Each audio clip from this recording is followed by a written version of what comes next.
Hello and welcome back to my channel. Today is a very exciting day because I can finally show you the bike I'm going to be racing this year.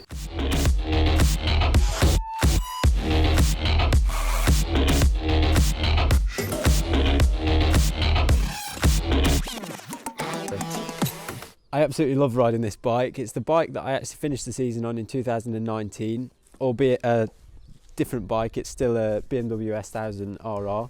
There's a new M1000 coming out this year and we haven't actually got our hands on one yet. As soon as we do, we are looking to race that bike, but for now this is the bike we'll be starting the testing on and starting the season on.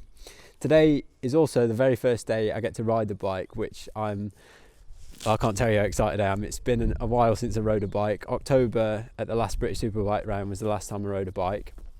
So I'm going to do this episode in two parts. The first part I'm going to show you all around the bike, what we race on. And then next week I'll actually take the bike for a ride and you'll be able to see it flat out at this undisclosed location. I'm not actually allowed to tell you where we are.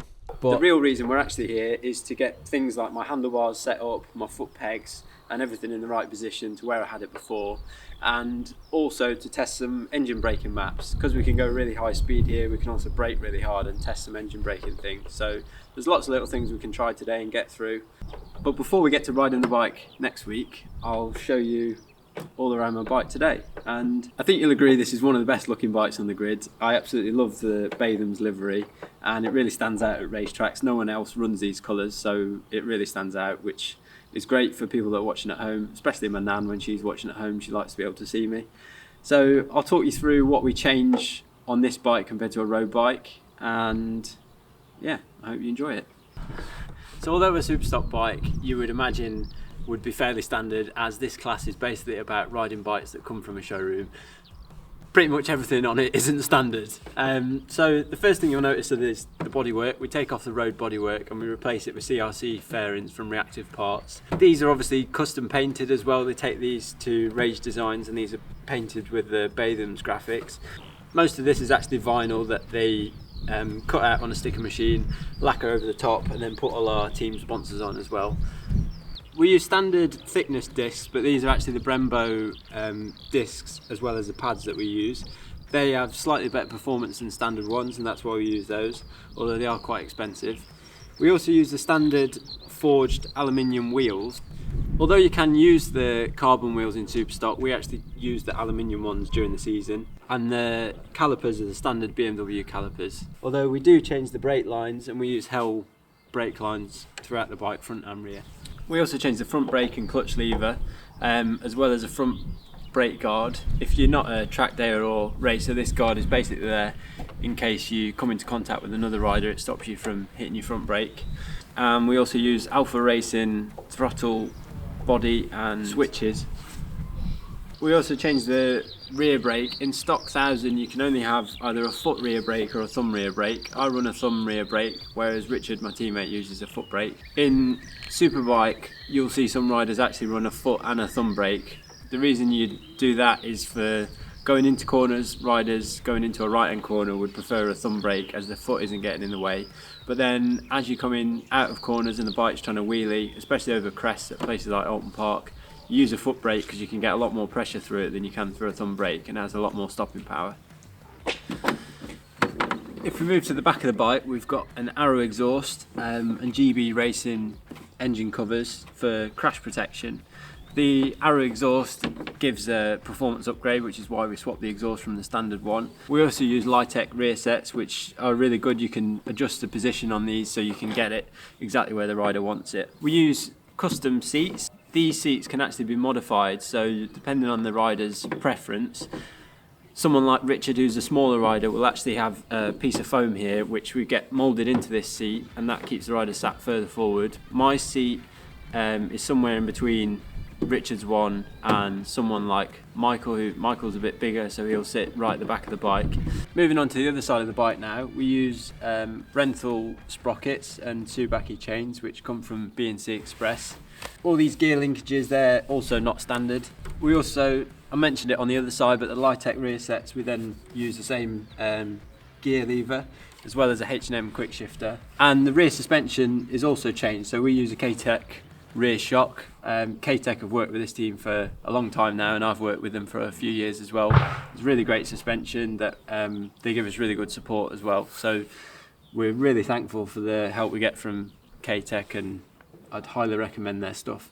We also have a transponder here, and for people that don't know, basically the transponder, as you're riding around the track, goes through beams effectively that trigger your lap time, so the timing office know exactly where each rider is on track. Moving up to the front of the bike, this is the K-Tech suspension that we use, so you can adjust the rebound of the suspension on this side and the compression on this side, as well as the preload. And we also have a adjuster here, so this adjuster adjusts your front brake lever basically. So if you're in a race and your brakes start overheating, or you stop having the lever come too close back to your bar, you can turn this and that will push your brake lever back out and give you more space, so you're not pulling the brake straight into your fingers. Even the fuel cap gets changed, so rather than having to put your key in the bike, you can just, he says, just put that in there, push that down, turn that, and then that's locked in place. If we move on to the dash of the bike, obviously if this was a normal road bike, you'd put your key in your ignition and turn it, but this doesn't actually have a key, so you flick that on there, that turns your dash on. This is Coops' dash from last year, as you can see. And on here, the one EBR is your engine braking, so there's 7 modes I think of engine braking that we can choose from, and then DTC is your traction control, so there's buttons on the handlebar that you can adjust those with. That's the rev counter in the middle, obviously your speed at the top.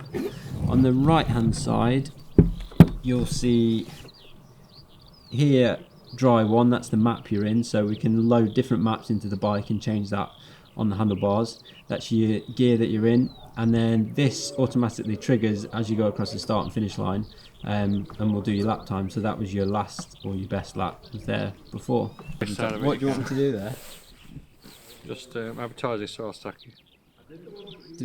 And what's my commission? Black eye. There's your advert. Where am I buying them from?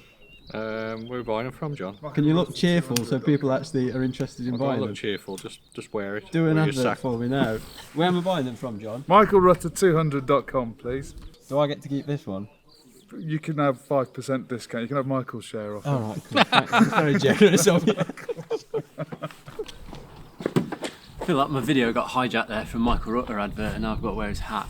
The thing I didn't mention about this bike is the horsepower figures. So this bike as a road bike makes about 200 horsepower. By the time we add all the other little bits on, like the exhaust and some engine maps and stuff, they're well over 200 horsepower. These bikes are probably 210 plus, which is amazing. And what I'm really thankful for is that we then have electronics that we can use with the bike. So this bike has traction control as standard, and we can also change the amount of traction control that I'm using at any time. So the buttons on the handlebars, we can program maps into the bike that I can change as I'm riding. So Alec, my mechanic who prepares these bikes, builds maps that we then put into these bikes to race on the track. One other thing I didn't mention was the data logging on the bike. So as I'm riding the bike, there's different measurements that are being taken all the time by sensors on the bike, so we can measure things like the suspension travel, how far it's moving up and down, how fast it's moving. We can monitor the GPS speed of the bike, the engine speed, lots of different things, brake pressure,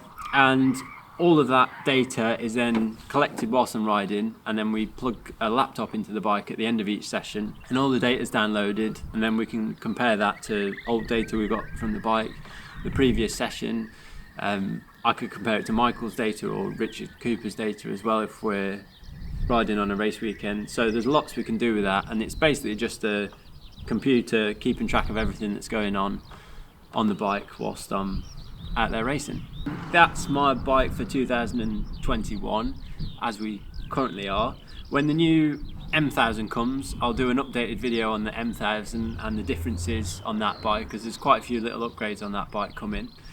And next week it'll be very exciting because I'll start this bike up and you'll see it in action for the first time this year. We'll do some top speed testing on it, check out the engine braking maps that we're using and see exactly what it's got. If you do enjoy motorbike racing, then make sure you subscribe to my channel, as I'll do lots more behind the scenes videos during the year. Bye for now, and I'll see you next week.